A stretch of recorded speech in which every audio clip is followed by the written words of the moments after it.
So in today's video, I'm going to share with you 9 things to keep in mind before traveling to Thailand, plus a list of some other things to keep in mind so you know what to expect when traveling to Thailand. So make sure to stay for the entire of the video so you know what to expect before traveling this beautiful country. Now, Thailand is definitely one of the most beautiful places I've ever visited. I recommend to visit it. It's an extremely easy place to visit, even for first-time traveler, for backpacker, or if you have a much more big budget. So it's really open to every kind of option. The first thing to keep in mind is the weather and when to go. So you have to keep in mind that Thailand has actually two main seasons.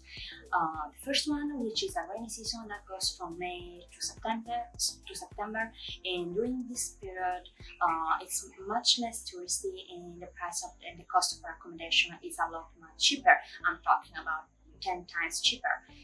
While the second season is the dry season, and it goes from November to April. During this period, of course, there are a lot more tourists, and the price of accommodation is a lot much higher. You don't really have to be scared to travel in the rainy season though, because in the entire month that I spent in traveling to Thailand during May, I only encountered like very few days of rainy. Mostly they last like few minutes or a couple hours. And you also have to keep in mind that during the rainy season, it actually reach first in the mountains, and it later goes in the city, usually during the month of June. And also, in addition, the weather and the temperature kind of change depending on which part of Thailand you find yourself in. For example, Bangkok tends to be quite humid and extremely hot, while Chiang Mai is a little bit more ventilated because it's in the north part, while from the south part of Thailand, the sun is a lot much stronger, but you also find some much breathable and cooler days. The second one is food. Now, Thai food is definitely one of the best food that I ever eaten, and not only that, but it's also extremely cheap. But you also have to be careful if your tolerance to spice is on the low side, because most of the dishes here, they do have inside some level of spiciness. When choosing what to eat, I personally always keep in mind that it has to be local eating outside, because that's kind of a warranty that the food is going to be very delicious and most importantly cheap. But also a great alternative is that you find markets all around Thailand, all over Thailand, from weekend markets to night markets. And here, not only you can find a lot of local street food, but also foreigner food, as well as many souvenirs, and they all come very cheap. Together with great vibe, meeting a lot of people, and often live music. Of course, another important factor that I wrap my hand a lot before leaving for my trip to China is how do I get around when I come here. Now, Thailand is actually one of the easiest countries to move around, and it's also extremely well connected, and you have so many options to choose from. And it also depends on which part of Thailand you are in.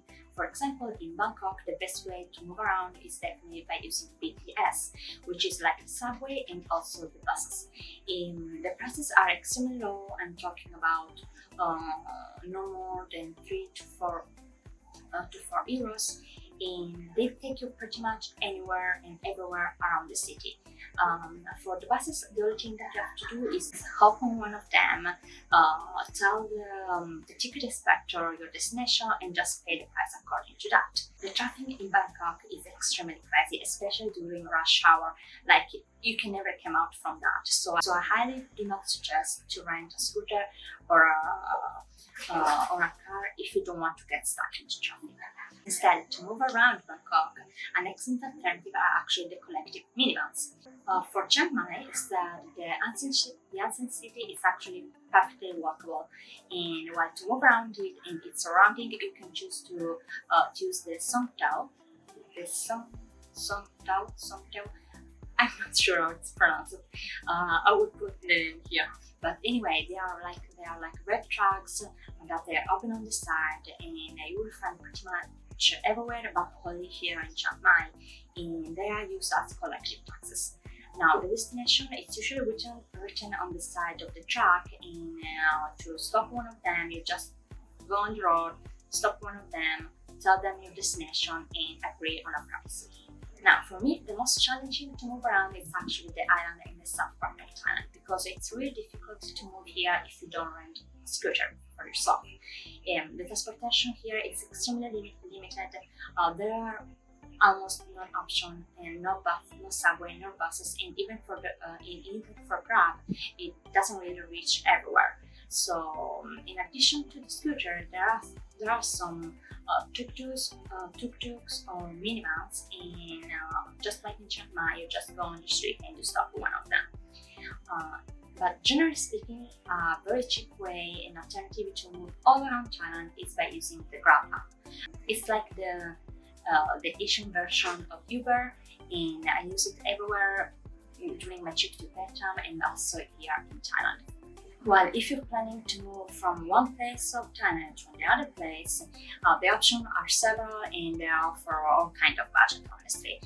You just can go to the website talk.asia and you check the option that suits you or you need the best.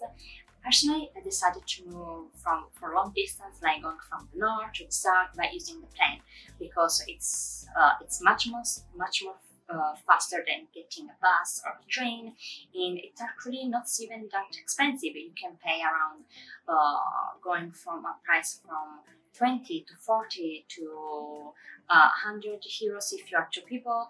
And I personally booked the plane using the app Skyscanner, which is the one that I always use when I have to book my planes. For the next topic, I'm going to talk about scams.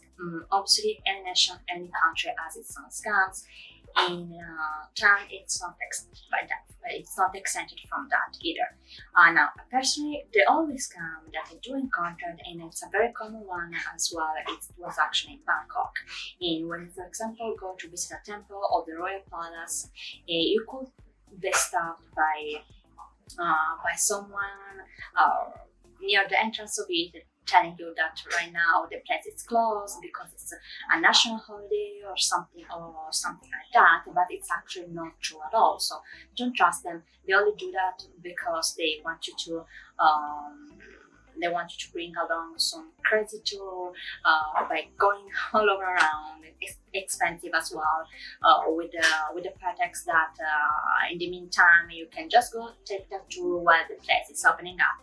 So like I said, it's a scam. Do not trust them. Next one is SIM card. Now, I personally do like to stay connected wherever I go, and especially if I have to use maps, I have to move around, I have to book Grab, call a taxi. So for me, it's quite essential to have internet on the go wherever I am. And you can either buy an eSIM or you can just buy a SIM card directly to the Bangkok airport once you land. And my suggestion is to head directly to the baggage claim. Choose the internet plane that suits you the most, and because those stalls are actually the only one that allow you to pay with credit card. Which actually brings me to my next point, which how do I pay when I'm in Thailand? Now, it's almost impossible to be able to pay with credit card unless you are in a supermarket, or like in a big chain like Starbucks or something like that. Because the vast majority of places like restaurants, local markets, taxis, buses, train, they only allow you to pay with cash. So always keep in mind to bring with you cash, even better small cash, because they do not always have the chance to change. Which also brings me to my next point, which is ATM. Now, the best way is to withdraw your money directly from an ATM or inside the bank. But do keep in mind that the ATM in Thailand, they do charge a fee of 220 bahts, which it's not a small amount, but you have to keep in mind, considering to other countries, but do keep in mind that. Now, talking about money, how much can I spend when traveling to Thailand? The budget does actually differ depending on how you want to experience this place. In fact, Thailand can be a budget country friendly or an expensive one according to your priorities. Generally speaking though, Bangkok in the north part of Thailand are so much cheaper than the south in the island. I do lose the count of where I am, but My next point is seeing elephant. Of course, Thailand is famous for seeing elephant. Personally speaking, I did decide to not visit and to not see the elephant because the vast majority of places that they do say that they are ethical, they're actually not at all. But they're actually the opposite of that. Especially if they include in their package like betting with them or ride on top of them, then you can be sure that 9 times out of 10 they are unethical places. And the only one though that I do hear that it's a natural sanctuary that they do gather like elephants that has been rehabilitating rehabilitating these animals and previously exported and mistreated, which I've heard about, is located in Chiang Mai and it's called Elephant Natural Park. But generally, just do your research. Now, sure, it should go without saying, but whenever you visit Thailand, remember to show respect.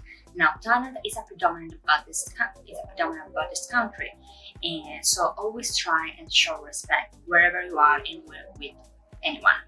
Especially when you visit temple, remember that it's mandatory in the vast majority of them to cover your shoulders and do not wear any shorts or short skirts. Generally speaking, try to dress modestly, which is always recommended. Now we do have at the end of this video, so before I continue, actually just remind you that if you like this video and find it helpful, do remember to like the video and hit the subscribe button. It really means a lot for me, and you also are going to stay posted with a lot of more interesting videos coming along the way. So for the last tips to keep in mind is that in Thailand they actually do drive on the left side of the road, and try to stay away from that it's usually served at the restaurant. Learn how to say thank you and good morning Thai. It's not really that difficult and it goes a long way. Alcohol is only sold after 6 p.m. A great budget-friendly alternative are actually 7-Eleven and C-Mart, which are all over Thailand. You can find them pretty much everywhere, and they're a good alternative if you want to eat on a budget.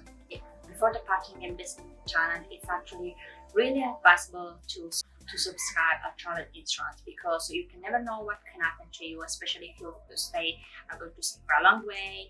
A food poisoning could happen or anything else. And, the fees for Thai hospital for foreigner are extremely expensive.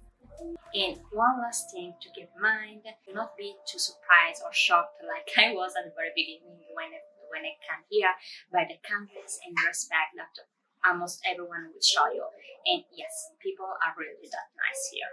So yeah, that was pretty much it for today's video. I hope you enjoyed, and stay tuned for a lot more videos.